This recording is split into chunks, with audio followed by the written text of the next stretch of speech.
She looked ordinary, no different from thousands of others growing up after World War I. But inside Auschwitz, Maria Mandel's name became a symbol of fear. Prisoners watched her hand decide who would live and who would die. Yet when the war ended, her power ended as quickly as it rose, in the most shocking way. Maria was born on January 10, 1912, in Münskirchen, a quiet farming village in Upper Austria, which at the time was still part of the Austro-Hungarian Empire. The empire would collapse just 6 years later in 1918 after World War I. So she grew up in a country that was already shaken and unstable. Austria became a small republic after the war, struggling with debt, unemployment, and political chaos. Her father worked as a shoemaker, which meant long hours and modest pay. The family was Catholic and working class. They weren't wealthy or politically powerful. They lived a simple, rural life. There's no record of violence or extreme behavior in her childhood. She attended a local school in Münskirchen and completed the basic education expected of girls at the time. Like many young women from poor families, she trained in a practical trade. She became a seamstress. That was steady work, but it didn't offer status or much money. During the 1920s, Austria faced hyperinflation and political street violence between right-wing groups and left-wing groups. By 1932, unemployment in Austria had reached nearly 26%. The Great Depression hit the country hard. Small villages like Münskirchen felt the pressure deeply. Work became uncertain. Many young people looked for something bigger, something stable. In 1933, Adolf Hitler became Chancellor of Germany. His rise changed the mood across Central Europe. His message about national pride, order, and strength attracted supporters beyond Germany's borders. Austrian Nazis began pushing harder for union with Germany. By the mid-1930s, the Austrian government was weak and divided. On March 12, 1938, German troops marched into Austria. The event became known as the Anschluss. Within days, Austria was fully absorbed into Nazi Germany. On April 10, 1938, a controlled public vote claimed that over 99% supported the Union, though the vote was not free or fair. Maria was 26 years old when Austria became part of the Third Reich. Shortly after the annexation, she joined the Nazi Party. Records show she also applied for work connected to the SS system. This was not unusual. After 1938, thousands of Austrians joined Nazi organizations. For many, it meant career advancement. The regime rewarded loyalty. Jobs that once seemed out of reach suddenly became possible. She didn't enter politics as an activist or public speaker. She was not known for speeches or ideology. What mattered was that she was willing to serve. The SS, known in full as the Schutzstaffel, was expanding rapidly. Under Heinrich Himmler, it controlled concentration camps and police forces. By 1939, the SS needed female guards for camps holding women prisoners. These positions came with uniforms, structured authority, and regular pay. Compared to being a seamstress in a struggling economy, this was a step up in status. Then Europe tipped into war. On September 1, 1939, Germany invaded Poland. Britain and France declared war 2 days later. World War II had officially begun. The Nazi camp system began to grow faster than ever. Camps that once held political prisoners were now being filled with people from across occupied Europe. The regime needed more staff.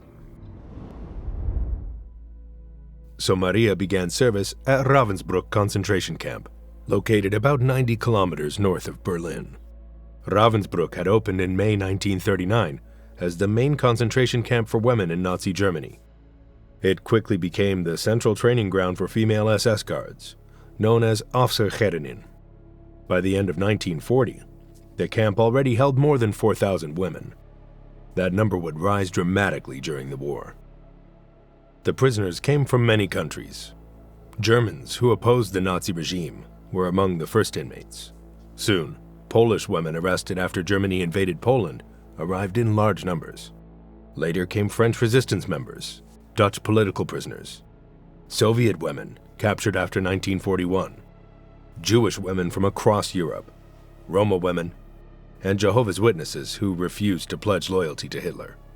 Ravensbrück became a multinational prison of fear. Living conditions were brutal even before the mass extermination policies fully expanded. Barracks were overcrowded. Women slept 3 to a wooden bunk. Food rations were minimal, often no more than thin soup and a small piece of bread per day. Sanitation was poor. Typhus outbreaks were common. Many prisoners were forced to work in nearby factories producing uniforms and military equipment. Others worked in the Siemens industrial workshops inside the camp. Shifts were long, often 10 to 12 hours a day. Maria entered Ravensbrück as an Aufseherin, a basic female guard responsible for supervising prisoner labor and maintaining order. Female guards were trained to show strict discipline. They were taught that prisoners were enemies of the state. Violence was normalized. Beatings were allowed. Punishments included standing for hours, denial of food, or confinement. Maria quickly stood out to her superiors. Records and later testimonies describe her as efficient and firm. She did not hesitate to enforce rules. She followed orders closely. In a system that rewarded obedience and harshness, that mattered. Within about a year, she was promoted to Rapportverheerin. The position gave her responsibility over roll calls and internal discipline. Roll calls could last several hours in freezing weather, especially during winter. Prisoners had to stand still and be silent while numbers were checked. If the counts didn't match, the entire group remained outside until the mistake was corrected.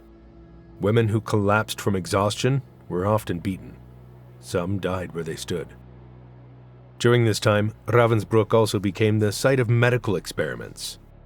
Between 1942 and 1943, doctors such as Karl Gebhardt and Fritz Fischer conducted experiments on Polish women prisoners. Wounds were deliberately infected with bacteria like Streptococcus and gangrene to test new drugs. In some cases, bone and muscle were removed to study regeneration. Many women were left permanently disabled. Some died from infections. Maria was not listed as a medical researcher, but she was part of the camp leadership structure that maintained control over the prisoners selected for these procedures. Guards enforced orders, moved prisoners, and kept resistance down. Without that structure, the experiments could not have functioned. By 1941, Germany had invaded the Soviet Union. The war in the East became extremely violent. At the same time, Nazi leadership moved from forced labor and imprisonment towards systematic extermination of Jews. Mass shootings were already happening in Eastern Europe. Plans for large killing centers were being developed in occupied Poland. In 1942, senior Nazi officials met at the Wannsee Conference near Berlin to coordinate what they called the final solution to the Jewish question. Camps in Poland were being expanded with gas chambers designed for large-scale murder. In October 1942, Maria was transferred to Auschwitz II, Birkenau, the largest section of the Auschwitz camp system in occupied Poland. The Auschwitz complex had first been set up in 1940 near the town of Oświęcim after Germany invaded Poland. At first, it held mainly Polish political prisoners, but after the Wannsee Conference, the Nazi leadership moved forward with the final solution. Birkenau became the main killing center inside the Auschwitz system. When Maria arrived, Birkenau was already expanding fast. New barracks were being built. Gas chambers and crematoria were operating. Trains were arriving from across Europe, carrying Jews from France, the Netherlands, Belgium, Slovakia, and later Greece and Italy. Many had no idea where they were going. They believed they were being resettled. Maria was appointed chief female guard of the women's camp at Birkenau. This position placed her in charge of hundreds of female SS guards and thousands of female prisoners. She was not just supervising labor details anymore. She was running daily life for the entire women's section. That meant control over discipline, punishments, work assignments, and selections. The numbers were staggering. Over the entire period of Auschwitz's operation, more than 130,000 women were deported there. About 90,000 of them died. Some were killed in gas chambers immediately. Others died from starvation, disease, beatings, medical experiments, or exhaustion. In 1944, when deportations from Hungary reached their peak, the women's camp held over 30,000 prisoners at one time. Maria controlled this environment. She approved punishments. She oversaw selections. Selections were the heart of the killing process. When new trains arrived, SS doctors such as Fritz Klein or Dr. Joseph Mengele stood near the railway ramp. Prisoners were ordered off the cattle cars and forced into lines. A quick look determined their fate. Those judged strong enough for labor were sent into the camp. The elderly, the sick, most mothers with small children, and many children, were sent directly to the gas chambers. She took part in selections inside the camp as well. Survivors later testified that she walked through the women's barracks and pointed at prisoners she considered too weak to work. Women and children she selected were loaded onto trucks or marched to the crematoria within hours. There was no long process. By 1943, she had been promoted to Lagerführerin of the women's camp at Birkenau. This was the highest position a female guard could hold there. She reported directly to the male SS leadership, including Rudolf Höss, who served as commandant of Auschwitz until November 1943, and later to his successors, Arthur Lieberhenschel and Richard Baer. Her authority over female prisoners was nearly absolute. Under her supervision, daily life became even harsher. Prisoners were forced into exhausting labor details. Some worked on construction projects, expanding Birkenau's endless rows of barracks. Others dug drainage ditches in muddy ground that never fully dried. Many sorted clothing, shoes, glasses, and personal belongings, taken from Jews who had already been gassed. These items were cleaned, packed, and shipped back to Germany. Prisoners often worked in freezing winters without proper coats or shoes. Women sent to heavy construction or stone carrying often collapsed within weeks. Others assigned to indoor tasks like kitchen work or storage units had slightly better survival chances. Survivor testimonies later described her behavior during the selections as especially ruthless. Children rarely survived these reviews. Mothers were often separated from daughters. Elderly women were immediately removed. Twins were sometimes taken aside for medical experiments led by Dr. Joseph Mengele. He conducted experiments on twins to study genetics, often without anesthesia, and with deadly results. Maria also oversaw selections for the Canada Commando. This unit worked in storage warehouses nicknamed Canada because they were filled with goods taken from murdered Jews, including clothes, jewelry, money, and household items. Prisoners assigned there sometimes found extra food hidden in luggage. Conditions were still brutal, but survival rates were slightly higher. Being chosen for Canada could mean living longer. Later in 1943, Maria ordered the creation of a women's orchestra in Birkenau. The group became known as the Auschwitz Women's Orchestra. Its role was both practical and symbolic. Music was used to regulate camp life. The orchestra played during morning and evening roll calls. It played as work details marched through the gates, helping guards keep prisoners in step. Sometimes it even played near the crematoria, while smoke from burning bodies rose in the background. The first conductor was Zofia Czajkowska, a Polish music teacher imprisoned in the camp. Later in 1943, Alma Rosé took over as conductor. Rosé was a Jewish violinist from Vienna and the niece of composer Gustav Mahler. Before her arrest, she had led the Vienna Waltz Girls Orchestra in Europe. When she arrived in Auschwitz, her musical skill saved her life. Under Rosé's leadership, the orchestra improved. Rehearsals were strict and long. Instruments were gathered from the confiscated belongings of deported Jews. The musicians received slightly better food rations and were housed separately from the general population. Maria supported the orchestra and attended performances, She enjoyed music and expected the orchestra to perform well. By mid-1944, the scale of killing at Auschwitz reached its highest point. Between May and July 1944, around 437,000 Hungarian Jews were deported to Auschwitz in a matter of weeks. Most were sent directly to the gas chambers upon arrival. The crematoria operated almost continuously. When they couldn't keep up, bodies were burned in open pits. By late 1944, the war had clearly turned against Germany.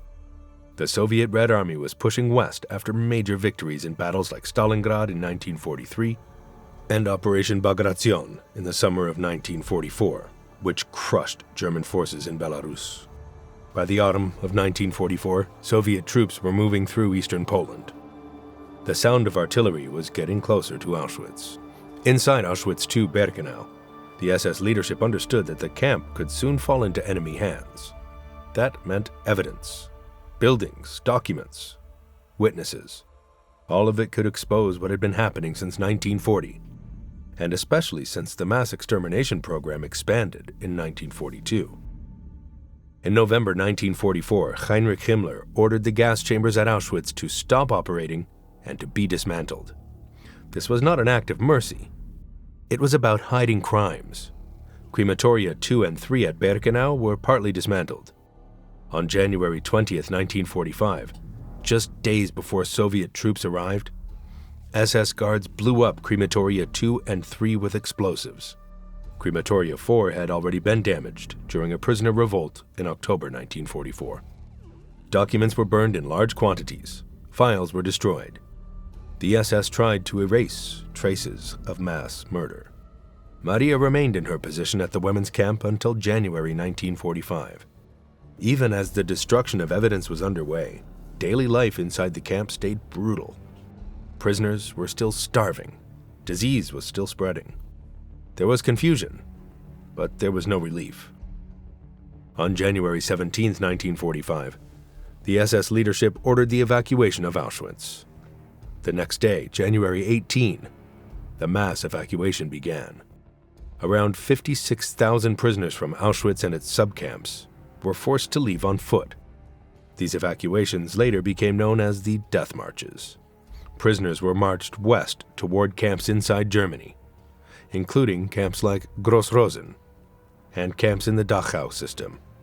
It was deep winter. Temperatures were below freezing. Many prisoners didn't have proper shoes or coats. Anyone who fell behind was often shot on the spot. Thousands died from cold, hunger, exhaustion, or execution during these marches. Maria left Auschwitz before the Soviet army arrived. On January 27, 1945, Red Army soldiers entered the camp complex. They found around 7,000 prisoners still alive, most of them too sick or too weak to march. Many were near death from starvation and disease. They also found piles of corpses, warehouses filled with human hair, shoes, and suitcases. The scale of what had happened became impossible to hide. After leaving Auschwitz, Maria was transferred to the Mühldorf subcamp, which was part of the Dachau camp system in Bavaria. Mühldorf was connected to a secret construction project known as Weingut 1, where prisoners were forced to build underground bunkers for aircraft production. Conditions there were also severe. By early 1945, Germany was collapsing on all fronts. Allied forces were crossing the Rhine in the west. The Soviets were closing in on Berlin from the east. In April 1945, American troops moved through southern Germany. On April 29th, U.S. forces liberated Dachau. Just one day later, Adolf Hitler committed suicide in Berlin. The Third Reich was finished. On May 8th, Germany officially surrendered. As the regime fell apart, many SS members tried to escape, change identities, or blend back into civilian life. Maria was no exception. She returned to Austria and tried to disappear into ordinary society. Allied authorities began hunting down SS personnel and camp staff. Survivors were giving detailed statements. Captured documents were being studied. The names of guards and officers were recorded carefully. The world was beginning to understand the scale of the Holocaust. Maria hoped that as a woman, and not a top-ranking male officer, she might avoid attention. But her position at Auschwitz had been too high profile. Survivors remembered her clearly. In August 1945, U.S. forces arrested her. She was identified as a senior SS guard who had served at both Ravensbrück and Auschwitz. She was taken into custody and questioned. The Allies were gathering evidence, not only for the main Nuremberg trials, but also for separate trials in countries where crimes had been committed. Since Auschwitz was located in occupied Poland, and most of the victims had died there, the Polish government sought custody of many camp personnel. In November 1946, Maria was extradited to Poland to stand trial. Her trial took place in Krakow before the Supreme National Tribunal of Poland. The proceedings became known as the Auschwitz trial. It began on November 24, 1947. 40 defendants were charged, including former Auschwitz commandant Arthur Lieberhenschel and other SS officers and camp officials. This was one of the largest post-war trials connected to Auschwitz. Maria was one of the highest-ranking women among the accused.